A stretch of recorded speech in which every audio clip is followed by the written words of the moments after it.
Hello. This sermon audio is a ministry of the Town Church in Fort Collins, Colorado.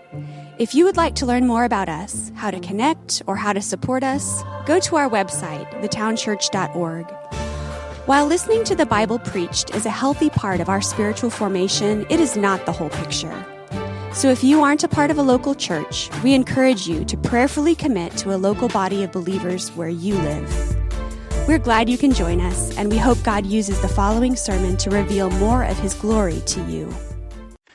5 months ago, we started this series called A City Restored, looking at Ezra and Nehemiah. And as we began, I had in mind to work through these two books, pointing us to action and how we would move forward in being a part of the restoration of this city. That's what I had in mind. That's how we set out. I thought this series would push us out into the city more, and I think in part it has. I think in part we've seen the fruit of what we started out to do in these two books. But more than anything, what has come to the surface over and over and over and over again has been the restoration of God's own people back to Himself. Have you guys gotten that? I set out to think, how can we reach this city and this place that we're in as a church? And I think what we've been pushed to is this idea that God has a plan to restore His own people to Himself, and that has external and eternal value. That's where we set out. So there's a few things that I just want to bring to mind as we close this out this evening. Things that we've learned. We met the people in the very beginning coming back to Jerusalem after 70 years in exile. Why were they in exile? Okay, no. Why were they in exile? Someone help me. Okay, they disobeyed. Namely, they disobeyed in pursuing the worship of other idols, right? They were pursuing the worship of other idols. God told them through the prophet Jeremiah, if they didn't stop worshiping other idols, they would be taken to a place not their own. Here's what we've learned in these two books. God is a God who always keeps His promises, right? And so the people didn't do what God said, and God did do what He said. And so He put them in a place that was not their own. They had to leave. They were scattered throughout Babylon. Their city, the holy city of God, was destroyed, demolished, leveled, along with their temple, right? The very place where they met with God. And a group of people came back under the leadership of Ezra, and they rebuilt the temple. They rebuilt the very place where they were going to worship God. First thing we learned, God always keeps His promises. Second, I think the thing that over and over and over throughout these books we've seen is that the people met opposition. They meet opposition over and over and over again. One of the things we hit early on was the idea that a good work of God will always be opposed. Do you remember that? A good work of God will always be opposed. If God is doing something in the heart or the life of one of His followers, His work will always be opposed by His enemies. It's going to happen. And we learn that, and we've seen that. Third thing I think we've learned is that as the people come back to the city, over and over and over again, what we've seen is that they do it together. They're in community in all sorts of ways. They come back to their city together. They begin the rebuilding process together. People with their families, with other families. There's that one passage, do you remember, where a father and his daughters set out to rebuild their portion of the wall. We see them facing opposition together. We see them confessing sin together. We see them walking toward repentance together. We see them signing a covenant together. We see them sitting under the Word of God together. We see them celebrating together around the wall as they march. We see them pouring in money together to provide for the worship of God. It was a community effort. I think that's something that we've hit over and over and over in these books. The final thing, and I think the overwhelming aspect of this series for me, has been the underlying theme throughout both of these books, that God will do whatever it takes to bring his people to worship him. God is going to do whatever it takes to bring his people back to worship him. We see this from the very beginning of these books. The very reason they're taken captive and slaves for 70 years was not for their harm, but was so that they could then return to worship God. Throughout these books, God uses pagan kings. You remember that from the very beginning. Pagan kings to draw his people to himself. God has pointed his people over and over and over and over again to the proper worship of him. God will do whatever it takes to bring his people back to worship him. That's been the thing that has come back to our minds as a family so many times.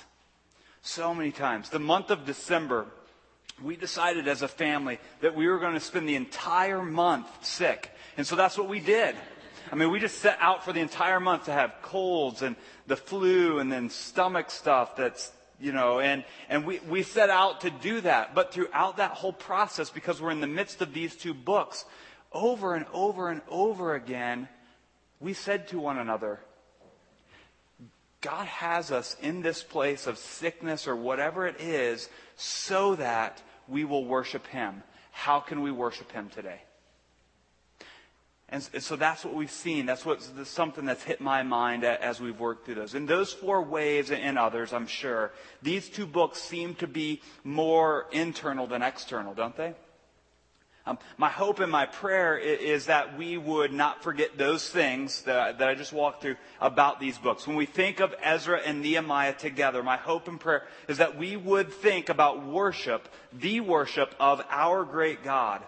Isn't that what we want as a community of people, as God's city who is in the process of ongoing restoration because of Jesus?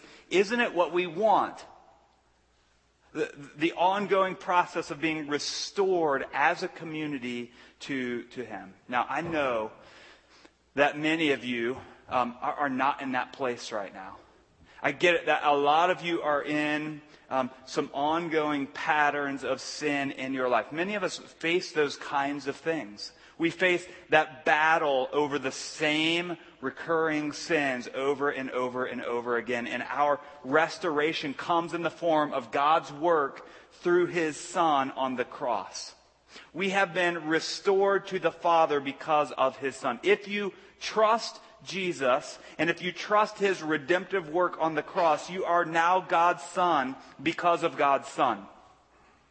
I want you to hear that again. You are now God's son because of God's Son. You are now God's daughter because of God's Son. Our restoration, the internal work of our restoration, causes us to be in our areas of influence with the gospel, which then pushes us outward to share the good news of Jesus, which is then external. Now, if that's not the case, my question is this: have we truly been restored? If it's not pushing us out, have we truly been restored? Have we truly experienced the restoration that's offered because of Jesus? Have you truly been restored so that we can then truly worship our God, or are we just playing the part? Are you coming here and filling these pews because you want the people around you to think that everything's cool, everything's good, and you're on the right track? You're just playing the part. Or is that filling you with joy to then send you out? The last chapter of Nehemiah picks up on this idea of proper worship, the proper worship of God. Is the restoration of God's people a one-time event, or is it an ongoing occurrence? That's the question. Is it just a one-time event? You raised your hand when you went to Bible camp, right? Because Sally, the girl who you were trying to hold hands with, also raised her hand and yours went up. And then that was a one-time event for you, and now you can coast. Or is the process of restoration in your life an ongoing event? Does God desire our worship once, only once, when he restores us? Or does God desire our worship in everything, in what we perceive as good or bad days? That's our perception, by the way. And what we perceive as good or bad days, does God desire our worship? Yeah, he desires, he longs for, he wants our worship and adoration. And when we stray from that, we get reminders.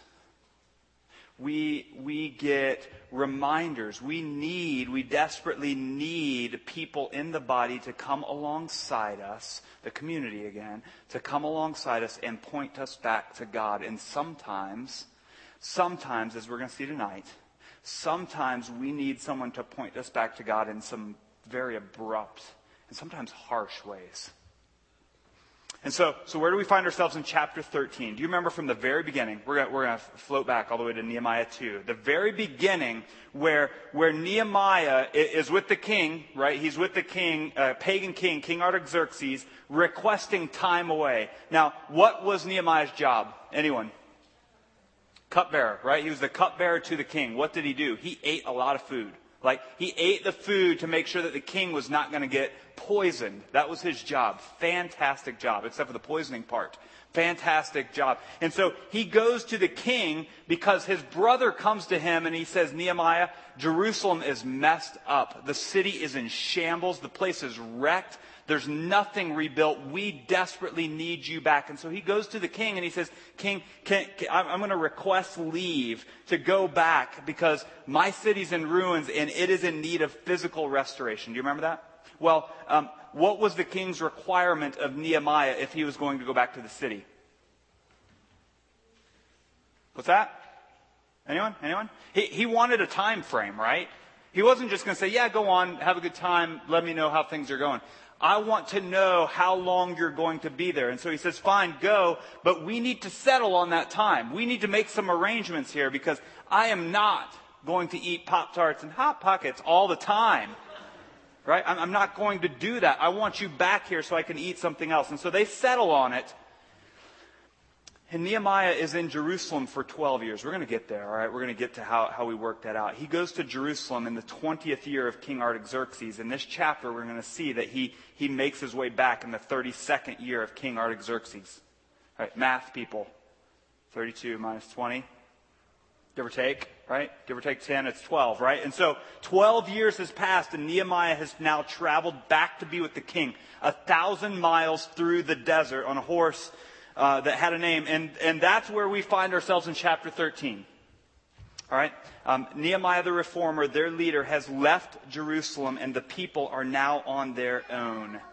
Their leader, their reformer, who has been there for 12 years is now gone. Now, you all have been there, right? You all have been in a situation like that where your leader, for some reason, is no longer around. And what happens? Things begin to fall apart, right? Sometimes because of you, but things begin to fall apart. Retail industry, we've all done the fast food and retail industry, right? We've all, high school, whatever, you did that job. What happened when the boss checked out for the night? You did whatever you wanted, right? Right? You're in the retail industry. You're putting 3 arms on the mannequin, right? You're doing that kind of deal when the boss leaves. You're in the food industry and you're deep frying milkshakes just to see if it works, right? And so, I mean, you know what it's like when the boss leaves. Things go crazy. Now, I was a manager of a somewhat large coffee corporation, which will remain nameless. And I was a manager for several years. And I would sometimes go to my store unannounced just to see what was happening, only to find some of my employees washing their clothes in the dishwasher. True story. Smoking in the bathroom, having races in the wheeled trash cans, double charging the whipped cream containers and shooting water across the store. It's actually kind of fun. But I walk in on that stuff. And so what happens?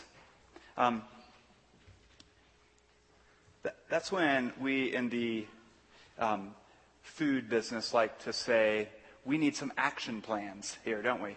We need to take action on what is happening here. There's immediate action required to bring people back to right behavior. For Nehemiah, There were some action plans that needed to be put in place so that he could bring people back to the right worship of God. And we're going to see 5 of them tonight, quickly. 5 of them tonight as we look through this chapter. Let's jump in. First one. Look at verse 1, chapter 13. We're going to read through verse 3.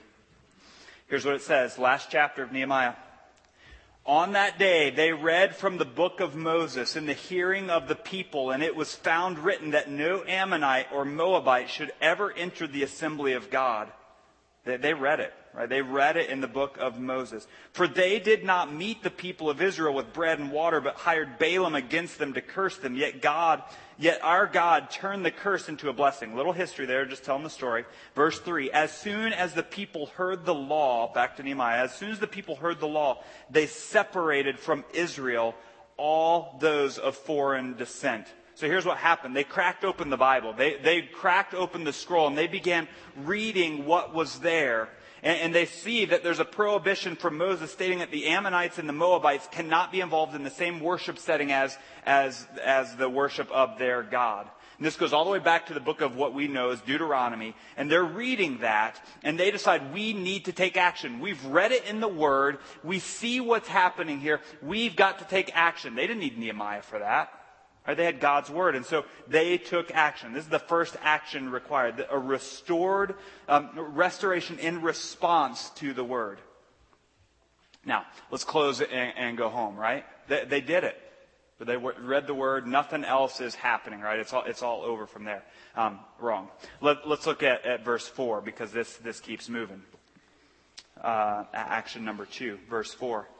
Now, before this, Eliashib, the priest, who was appointed over the chambers of the house of our God, who was related to Tobiah, prepared for Tobiah a large chamber where they had previously put the grain offering and frankincense, the vessels and the tithes of grain, wine and oil, which were given by commandment to the Levites, singers and gatekeepers and the contributors for the priests. Stop right there. Do you guys remember Tobiah?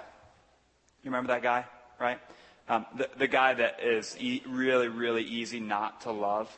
You may know him from such great comebacks as, if a fox jumps on that wall, it's going to fall over. You remember that? Or, I know you are, but what am I? He was full of these great kind of one-liner comebacks. You remember that guy in the story.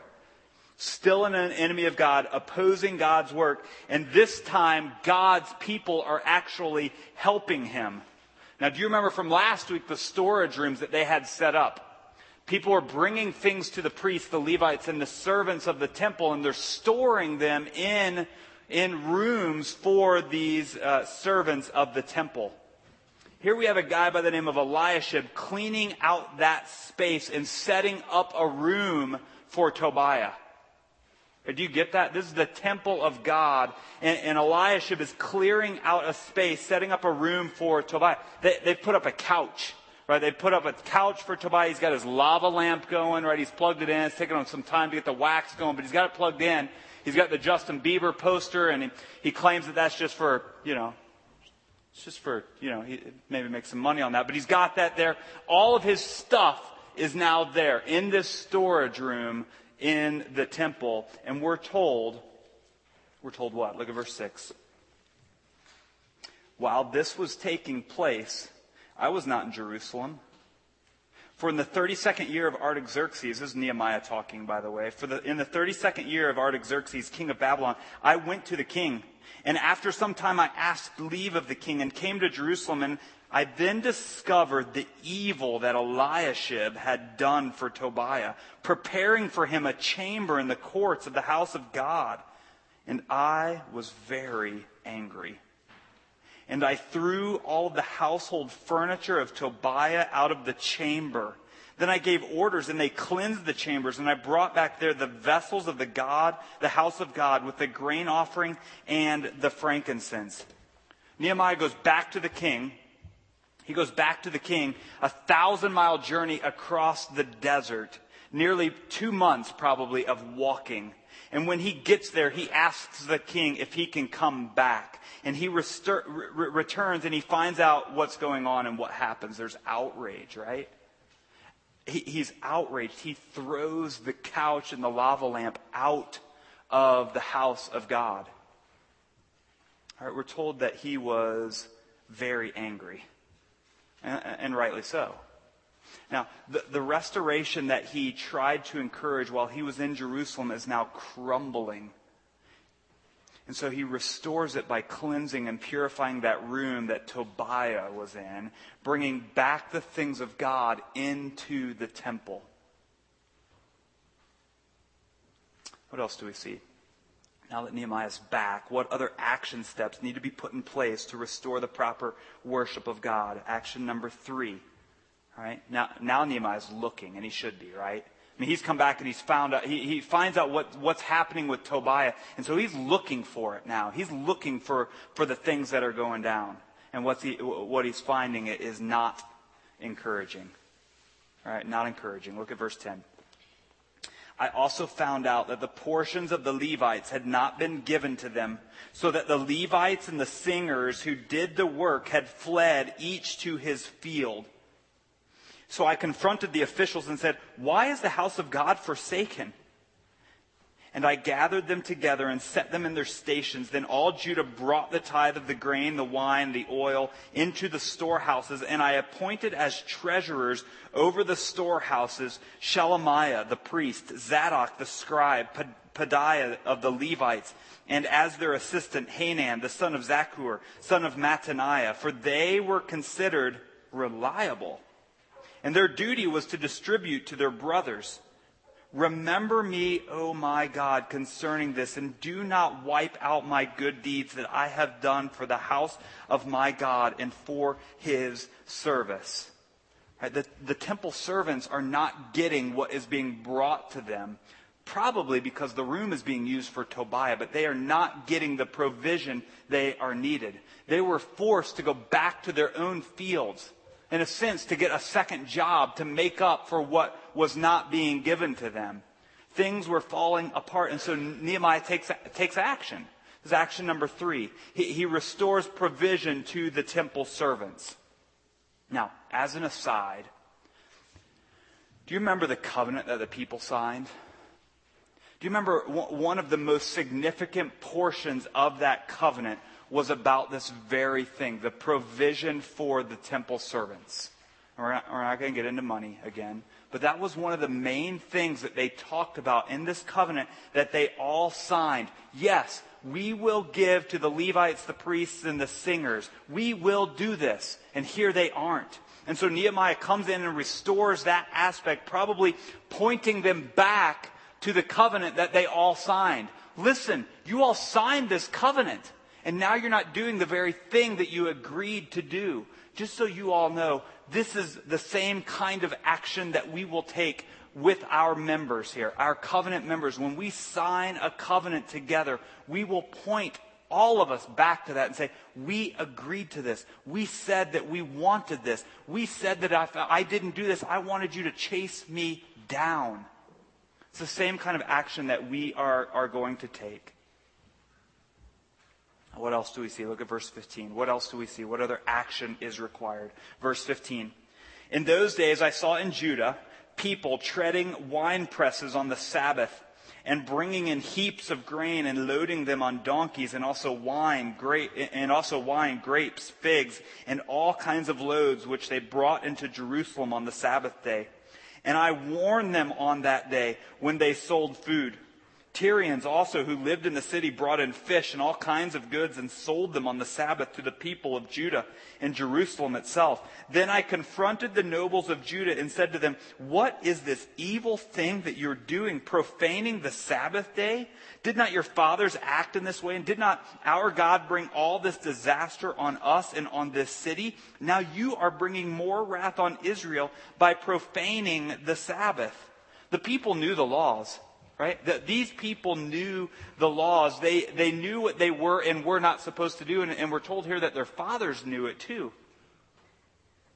They were working on the Sabbath. They were buying and selling food on the Sabbath. So Nehemiah goes to the leaders and he says to the leaders, what are you doing? The very reason that we are in this mess is because of this very thing. You turned away from what God commanded us to do. Do you want more of what God can dish out? Do you want more of that? And so Nehemiah puts into place action number 4. He restores the right observance of the Sabbath. Look at verse 19. As soon as it began to grow dark at the gates of Jerusalem before the Sabbath, I commanded that the doors should be shut and gave orders that they should not be opened until after the Sabbath. And I stationed some of my servants at the gates that no load might be brought in on the Sabbath day. Then the merchants and the sellers of all kinds of wares lodged outside Jerusalem once or twice. But I warned them and said to them, "Why do you lodge outside the wall? If you do so again, I will lay hands on you." From that time on, they did not come on the Sabbath. Then I commanded the Levites that they should purify themselves and come and guard the gates to keep the Sabbath day holy. Remember this also in my favor, O my God, and spare me according to the greatness of your steadfast love. And so he puts into place some enforcers, right? Some bouncers at the wall, standing at the gate so that goods would not be traded in or out of the city on the Sabbath. He confronted some of them living outside the city, and he warned them. He strongly warned them, and he says, if you do that again, I will lay hands on you, and not to bless you. Right? You get where he's going there. I am going to lay hands on you. Beat down. All right? Now, what other action is needed? Let's finish this out. Verse 23. In those days, also I saw the Jews who had married women of Ashdod, Ammon, and Moab. And half of their children spoke the language of Ashdod, and they could not speak the language of Judah, but only the language of each people. And I confronted them and cursed them and beat some of them and pulled out their hair. And I made them take an oath in the name of God, saying, you shall not give your daughters to their sons or take their daughters for your sons or for yourselves. Did not Solomon, king of Israel, sin on account of such women? Among the many nations there was no king like him, and he was beloved by his God, and God made him king over all Israel. Nevertheless, foreign women made even him to sin. Shall we then listen to you and do all this great evil and act treacherously against our God by marrying foreign women? And one of the sons of Jehoiada, the son of Eliashib, the high priest, was the son-in-law of Sanballat, the Horonite. Therefore I chased him from me. I'd run. Remember them, O my God, because they have desecrated the priesthood, the covenant of the priesthood and the Levites. Thus I cleansed them from everything foreign, and I established the duties of the priests and the Levites, each in his work. And I provided for wood offering at appointed times and for the first fruits. Remember me, O my God, for my good. Now, wasn't that a part of the covenant too? People signed this covenant that they were not going to go in these kinds of relationships. We're going to keep right relationships. That was part of it, right? And didn't they say they wouldn't marry foreign women? Why? Because that brings in foreign idols, and then they begin to worship them. You remember that in Ezra, he found this out, right? He found out that this was happening, and what did he do? He took action too, and he forced them all to divorce their foreign wives. Now, Nehemiah doesn't do that. Instead, he's very gentle, he's very kind and loving, right? And he curses them and rips their hair out and beats them, right? And it wasn't just the town folk either, right, that were having problems. It wasn't just the people who were there. Even Eliashib, a different Eliashib. What are the chances? The high priest. This is a high priest in God's court. He had a relative who was married into the family of Sanballat. Remember Tobiah and Sanballat from way back when? Not just a pagan, but we saw in chapter 2 that he was directly opposing the work of God. And so Nehemiah implements action 5. And he restores relationships under oath, under the covenant that they had all signed. And he takes action. This time, physical action. Now, we look at this and we wonder, what in the world happened to Nehemiah? Right? Was it something that just flipped in his hot hike through the desert? Some switch flipped and he went crazy on us?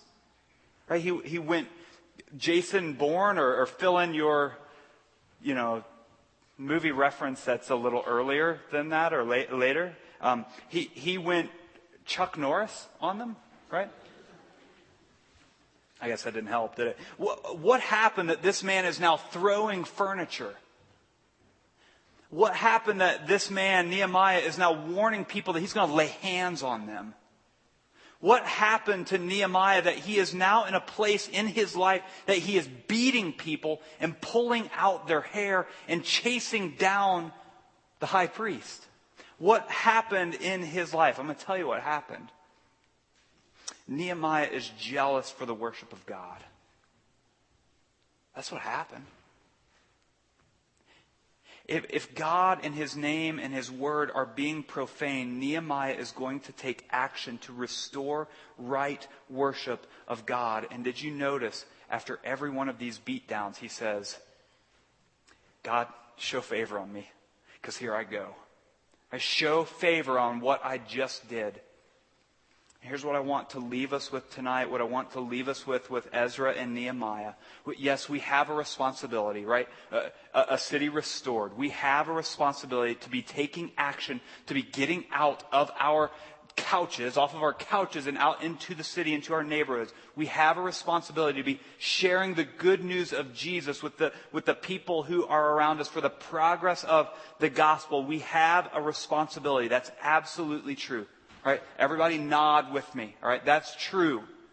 All right, but where I want to leave us tonight with this series is this. God is a God who is worthy of our worship. He desires to add worshipers to His number. He is a God who is jealous for His worship and for His fame. God desires our worship and will do whatever it takes to draw us into worship Him.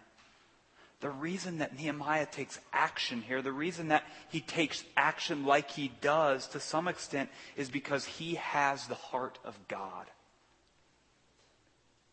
Nehemiah has the heart of God, bent toward the right and undivided worship of God. He is jealous for God's worship. Now, when we read through Nehemiah chapter 13 tonight, when we read through this and we see the action that Nehemiah takes, did any other passage come to mind for you in the Bible? Any other passage from the New Testament when we read of Nehemiah's anger, did anything come to mind? Nehemiah is a picture, a small picture of Jesus. Do you remember that story in John chapter 2? It's in other gospel accounts too. In John chapter 2, where Jesus comes up to this very location in Jerusalem, by the way. Different temple, but the very location in Jerusalem. Some 500 years after Nehemiah, Jesus walks into the temple of God and he finds there a people who are making light of the worship of God. And they've divided their worship of God and it has become something about their own gain. Do you remember that story?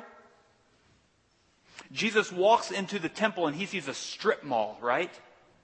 Right, there's a Bed Bath & Beyond. There's an airbrush guy doing shirts out in the kiosk. I mean, that's what he walks into. Money changers. There's all that stuff. There's animals everywhere. And what does he do? John tells us in John chapter 2 that he begins to weave a thick whip of cords. And he went to town, driving people out, flipping over tables. There are animals everywhere. There are people running. There are coins jingling across the floor. Why? Why does Jesus do all of that? What's going on? He says to those who are selling pigeons, nasty, dirty birds, selling pigeons, he says to them, get these things out of here. You will not make my Father's house a house of trade. You will not make light of the worship of my Father. Now, this is the same picture we get in Nehemiah. People making light of the worship of God. People who have lost sight of the greatness of God. They've decided to pursue their own desires in their own direction. And Nehemiah comes to set them straight. Now, if we were in their shoes, I think we'd probably have one of two responses. And here's what I think they would be. Maybe you fit somewhere in the middle. Maybe you've got a different response. But here are two responses that I think we would have if we were in their shoes. First, there would be some of us who would be aware of our need to change. When we hear from Nehemiah and we start to get our hair pulled out, we would hear from that and we would know that we would need to change. And so we would try with everything we had to change and to be righteous. That'd be some of us, right? We would do that. We would try with everything we had to be righteous. And I think the second group of people would be this.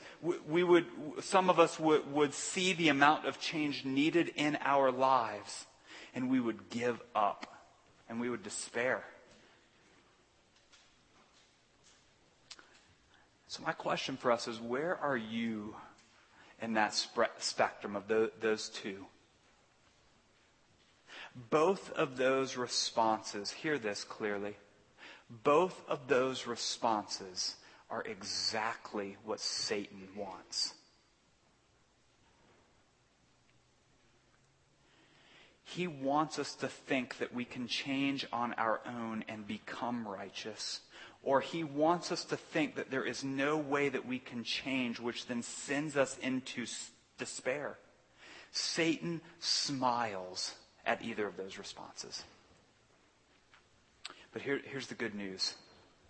Unlike Eliashib, the crooked high priest in Nehemiah 13, we have a great high priest who stands at the Father's right hand and he pleads for us, saying, Father, they are righteous. And Satan's also pleading. You get that, right? Satan's also pleading, and he's pleading against us, saying, no, they're guilty. And that's what Satan wants us to believe. But hear this, please. The plea of the great high priest Jesus is louder and more effective than that of Satan. His plea is heard by the Father, and it's through Jesus and Jesus alone that we are seen as righteous. Outside of his righteousness, we will never change. And that's our hope this evening, isn't it? Our restoration is in Jesus alone. From here on out, here's how I want us to see Ezra and Nehemiah. I want us to see these books as books of restoration. When we read about the temple being rebuilt, I want us to think not about the physical temple, but about the temple of Jesus.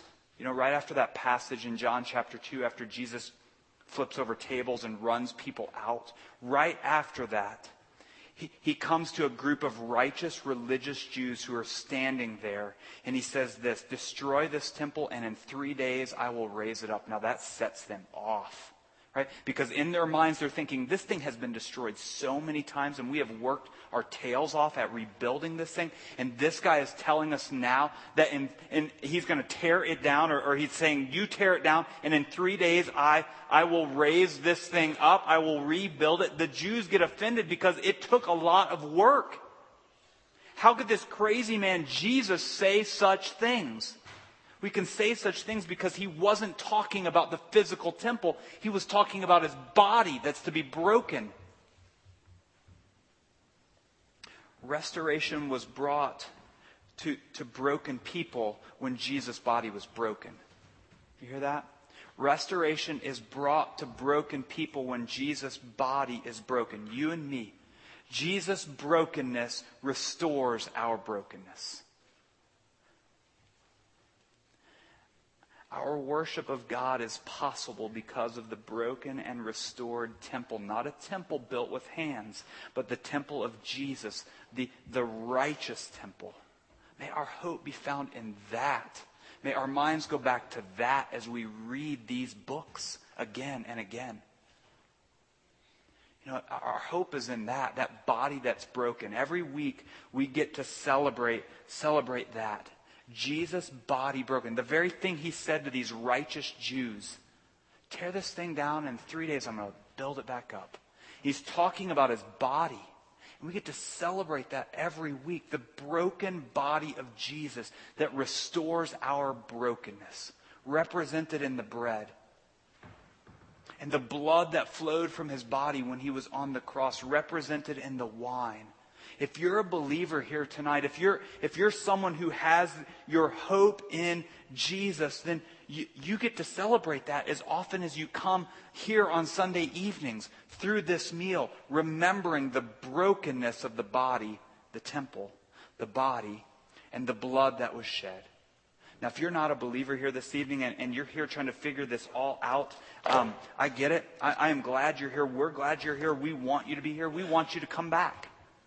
But this meal is for believers. Believers who know that their brokenness is restored through Jesus. And here, listen to this, please. If you're in that category, my prayer for you is that you would realize very clearly that there's nothing in this world that will heal that brokenness. Nothing in this world that will heal that brokenness but Jesus. And so my prayer for you is that you would turn to him, that you would turn from your sin and turn to Jesus. And if that's the case for you, talk to someone tonight. Don't leave this building until you talk to someone about that. Let me pray for us, and then we're going to celebrate through this meal, celebrate through the singing of songs, celebrate through fellowship together. Let me pray for us, and then we'll continue. Father, what a journey it has been. God, we see in your hand of providence over these books. Yeah, we set out to see you giving us insight into how we can be a part of restoring the city. We see some good things from that. We see good fruit. But God, I think what you want us to see from these books is that you are a God who is worthy of worship, and you are a God who desires our worship, and you are a God who will do anything to draw us back to worship you, and we are a people who want to run from that. I think that's what we see, Father. And so I pray tonight as we think about those things, as we turn those things over and over in our heads, that we would not be pointed at ourselves and our own abilities to be righteous, but that our eyes would be turned to Jesus. Help us in that, God, because we can't do it on our own. Help us to see Jesus as our great high priest who stands at your right hand pleading for us. Help us to resist the enemy who wants nothing but doubt to be put into our heads. You're not a believer. Father, help us to resist that and help us to worship you. Keep our eyes fixed on Jesus, who is the author and perfecter of our faith, who with joy went to the cross for us. Amen.